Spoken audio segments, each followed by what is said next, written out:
The repair bobblehead is a collectible item in Fallout 4 that permanently increases the duration of fusion cores by 10%, making it an essential upgrade for any power armor user looking to extend core efficiency and reduce resource consumption.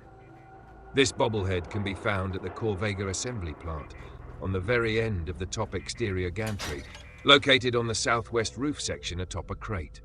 It rests on the uppermost platform of the giant tower marked with the blue Corvega sphere, directly opposite the staircase entry point. I'd rather discuss science.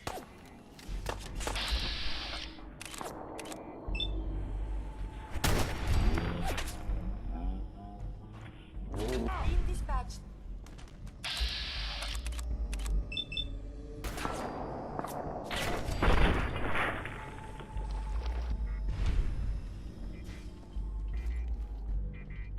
We may not be alone. Has been spotted. Damn it! I am still intact.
Nice.